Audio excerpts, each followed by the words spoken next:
Olá, sou professora Roberta Matos, estou aqui com meu amigo Antônio Carlos, somos professores do SEI Romualdo Galvão e do SEI Roberto Freire. Somos professores de redação e estamos aqui para trazer orientações incríveis para você que está nessa reta final, chegando pertinho do Enem 2024. Quero chamar a atenção, gente, que quanto mais consciência você tiver sobre o processo de escrita, melhor. Tem 3 vídeos anteriores a esse, certo? Um sobre as competências envolvidas na redação, as 5 competências. Um outro sobre a estrutura, como você vai distribuir as suas ideias dentro das 30 linhas. E um outro sobre o planejamento textual.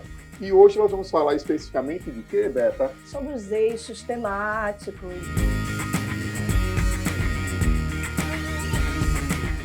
Então, nós estamos aqui para trazer a importância de você estudar pelos eixos temáticos. Nada de querer ficar adivinhando um recorte temático, a gente está aqui para preparar você para falar sobre qualquer tema que o Enem venha trazer. Por isso que nossa orientação é que você estude pelos eixos temáticos. E aqui temos 5 eixos temáticos, vamos abordar de forma bastante concisa para que você possa assistir esse vídeo e se sentir preparado. E vamos começar por política e cidadania, né, Antônio? Muitos temas podem ser recortados dentro de política e cidadania, temas que tenham a ver com direitos sociais, com direitos políticos, com direitos individuais, como liberdade de expressão. E aí a gente vai falar um pouquinho sobre alguns repertórios interessantíssimos para você aí cravar, principalmente na competência 2, que vai avaliar a qualidade do seu repertório. Não é isso, Antônio? É isso mesmo. Vamos lá. Bem, Gessé Souza, sociólogo, inclusive sociólogo potiguar, ele tem uma teoria bastante interessante, que é uma teoria que radiografa a sociedade brasileira, que é a da ralé brasileira. Segundo Gessé Souza, em média 30% da nossa população é formada pelo que ele chama, não de forma pejorativa, por isso, se for usar, coloque entre aspas, de ralé brasileira. São pessoas desprovidas de direitos fundamentais, de direitos políticos, são subcidadãos. Eles não conseguem ter a plenitude da cidadania. Então, um repertório muito legal para você falar de desigualdades sociais em vários aspectos, em vários recortes. Corroborando com essa ideia, a gente tem Lilia Schwartz, certo? Com o conceito de patrimonialismo. O que é isso? Se uma das bases for a leniência governamental, esse conceito é perfeito. O governante toma o ente público como algo privado. E com esse tipo de perspectiva, aumenta-se a desigualdade social, porque a perspectiva democrática, em que se vê o todo, em que se vê a coletividade, ela é reduzida a interesses individuais. E aí, preste bem atenção, temos administrações que são com perspectivas de governo e perspectivas de Estado. E, infelizmente, nos últimos tempos, nós temos muita perspectiva de governo e pouca perspectiva de Estado. Então, para isso, Lilia Schwartz é uma excelente referência. Uma historiadora, né? E quando o Antônio fala nos últimos tempos, na verdade, desde que o Brasil, né, se coloca enquanto república, a gente tem o patrimonialismo como uma grande característica. Então, qualquer tema que venha recortado com relação a questões de corrupção, como já caiu, inclusive, quando o Antônio fala de base de tese, né, quando a gente constrói uma tese, a gente pensa em 2 perspectivas que serão desenvolvidas ao longo de 2 parágrafos, e boa parte das vezes, né, Antônio, a gente pode desenvolver uma das bases pela leniência governamental. E essa leniência governamental pode ser solidificada com a estratégia argumentativa de Lilia Schwartz. Somos um país patrimonialista, Isso. né? Leniência é você ter ciência do que se deve ser feito e simplesmente optar por não fazer. A Beta fez uma coisa interessante, que é desde o colonialismo, que a gente passa por isso. Os últimos tempos estão mais claros, mas se a gente for colocar a nossa história, nós temos sim a questão patrimonialista muito clara. É isso. E aí, para complementar, a gente tem os Objetivos do Desenvolvimento Sustentáveis, são 17, na verdade aqui a gente trouxe um apenas, que é o 17, que fala simplesmente da importância de instituições eficazes. Então, o que são instituições eficazes? Que cumpram com o que ela tem que cumprir, né? Que ela faça o papel. Então, também nessa base em que eu vou problematizar o Estado, eu posso trazer esse repertório. Finalizo com a teoria dos direitos do Thomas Marshall, sociólogo britânico, que vai falar que um cidadão só é pleno quando tem seus 3 níveis de direitos atingidos: direitos políticos, direitos sociais e direitos individuais. Entram aí acesso à alimentação, à educação, à cultura, a trabalho, a lazer, a saúde e uma série de outros direitos que são cerceados para boa parte dessa população. Fechamos, então, o eixo 1, né? E vamos agora ao eixo 2. O eixo 2 nós temos saúde e qualidade de vida. Então são temas ligados à saúde, tá certo? E pegando algo mais moderno, nós temos algo como a dismorfia corporal, né, que também está ligado à tecnologia, que já a gente fala, mas é uma questão de saúde. O saneamento básico, a questão das arboviroses também estão aqui. E aí a gente trouxe alguns repertórios excelentes para cá. Saquem o seguinte, percebam. Saúde para a OMS. O que é a saúde para a OMS? Organização Mundial da Saúde. Saúde não é apenas a ausência de doença, mas o completo bem-estar físico, mental e social. O que isso leva a pensar? Eu não preciso adoecer para o Estado tomar conta de mim. Eu, como cidadão, tenho que estar constantemente com bem-estar físico, mental e social perfeito. E, em seguida, reverberando o OMS, nós temos o artigo 196 da nossa Constituição. Gravem, um coringa do bem. Por quê?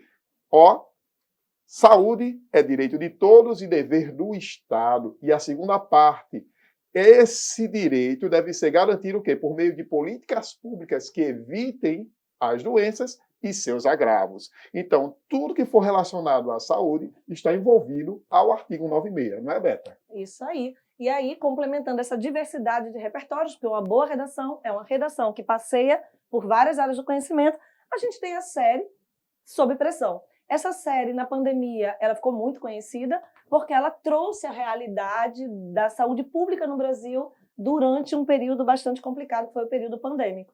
Sendo assim, Sob Pressão, para você falar sobre saúde, um repertório subjetivo, de preferência a ser utilizado na sua contextualização. O quarto repertório aí, Determinantes Sociais de Saúde, quem traz é um médico muito conhecido chamado Alberto Pellegrini, que ele afirma determinantes sociais de saúde, inclusive com letra maiúscula, tá? Porque de fato é uma teoria.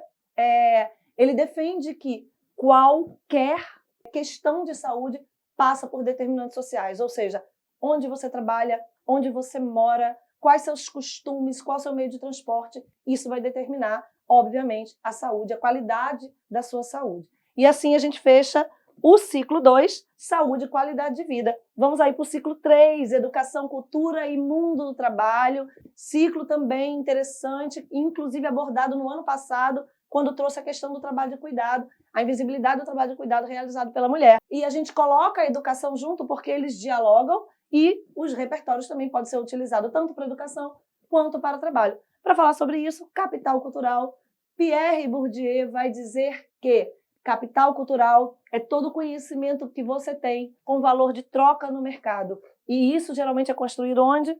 Nas escolas, no processo de educação, no processo familiar também, mas principalmente quando a gente está dentro de uma escola. Então isso também é bem interessante para falar sobre desigualdade social dentro da educação, acesso e obstáculos, né, a esse direito tão importante. Ainda nessa questão, nessa vibe de coringas do bem, nós temos o artigo 205 da Constituição Federal, que também vale sacar como estratégia argumentativa e talvez como contextualização, que a educação é direito de todos e dever do Estado e da família. Facinho, né, de decorar. Educação é direito de todos e dever do Estado e da família. Se o Estado não faz sua parte, se a família não faz sua parte, um complementa o outro. Só não pode ficar longe da escola como cidadão, né? E, em seguida, nós temos a Base Nacional Comum Curricular de 2018.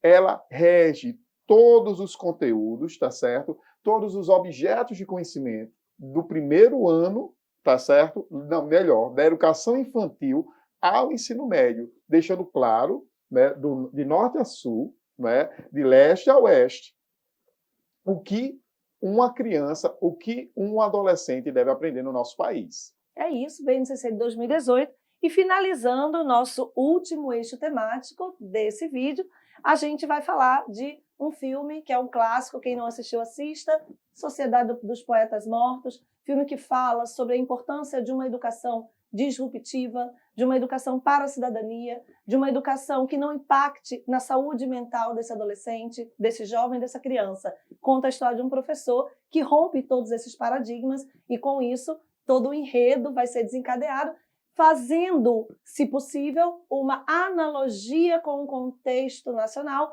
uma vez que a gente tem esses obstáculos nas nossas escolas. Pessoal, a gente abordou aqui 3 eixos temáticos importantíssimos. Tem mais outros que a gente vai abordar em seguida, mas queria chamar a atenção que é interessante que vocês saibam também que repertórios mais subjetivos, como a série Sob Pressão, como Sociedade dos Poetas Mortos, filmes, literatura, esses repertórios que são mais subjetivos, eles são mais interessantes de serem utilizados na sua contextualização. Os demais, você utiliza na sua base argumentativa, nos seus parágrafos do desenvolvimento. É isso, né, Antônio? Com certeza, você vai sair daqui preparado para poder fazer uma excelente redação, caso alguns desses eixos sejam abordados, e em breve a gente vai abordar os outros eixos temáticos para você fechar aí sua preparação para o Enem 2024, não é Quero isso? acrescentar que a gente está falando relativamente rápido, né, dos eixos e também dos repertórios, mas hoje você pode ter acesso muito fácil na internet e aprofundar, tá certo? Espero que tenha sido, né, esse momento rico para vocês. Né? A gente vai falar sobre o 4º e 5º eixos daqui a pouquinho. Um grande abraço e uma excelente redação nesse Enem. É isso aí, pessoal.